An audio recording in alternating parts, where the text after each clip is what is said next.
Here's why many of my life insurance clients were thrilled Donald Trump won the election. It's because they get to save money. You guessed it's because they think our company will spend less time cleaning trash out of the Chesapeake Bay. You are incorrect. The top 1%, the wealthiest of our country, have a few things that keep them up at night, and one of those things is estate taxes. These are hefty taxes levied on estates worth more than several $1 million. The exact, an individual in 2024 with assets worth over $13.61 million see that estate tax at a rate of 40% by the federal government for it to be passed on to their heirs. Many states also have their own, usually smaller estate tax as well. Now, that individual amount can then be doubled if you're married, so that $13.61 million that you save from taxes goes up to just over $27 million. What had many of my clients freaked out was that these numbers were a part of Trump's 2017 Tax Cut Job Act, and they were set to sunset in 2025. And if that was to happen, these amounts would revert back to what it was before Trump took office, which were much smaller thresholds, roughly half. So in 2016, if you had anything over $5.45 million in estate value, the government would get their 40%. The combined marital exclusion was just under $11 million. These smaller thresholds means there's a lot more people now that will have to pay an estate tax burden. For those that were already trying to mitigate their estate tax burden, that burden just got much bigger. For example, let's say you're an individual with $15 million in estate value. Right now, that's about $1.4 million just over the estate tax exclusion. As an insurance advisor, it's then my job to come in with a properly planned insurance policy, usually placed into an irrevocable trust, that allows those who you want to receive your estate have a tax-free lump sum of money to pay that estate tax, which in that scenario would be hovering around $600,000. If Trump had not won and therefore went the likelihood that these tax cuts would get extended, in 2025, the individual estate tax exclusion amount would probably fall back to around $7 million, which is the original 5.45 adjusted for inflation. It means now that $15 million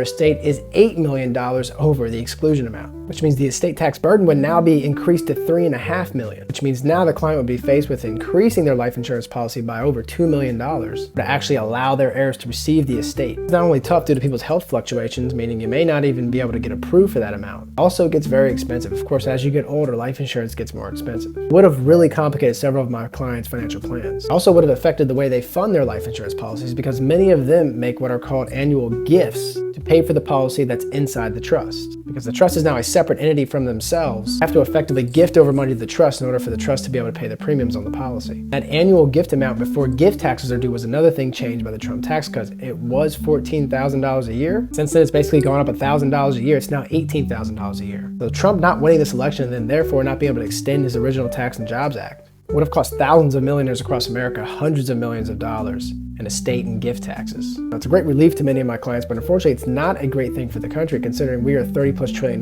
in debt. And we're talking about yang or naying several $billion in revenue, which could help alleviate that debt. They were just playing the cards we were dealt, as we all are.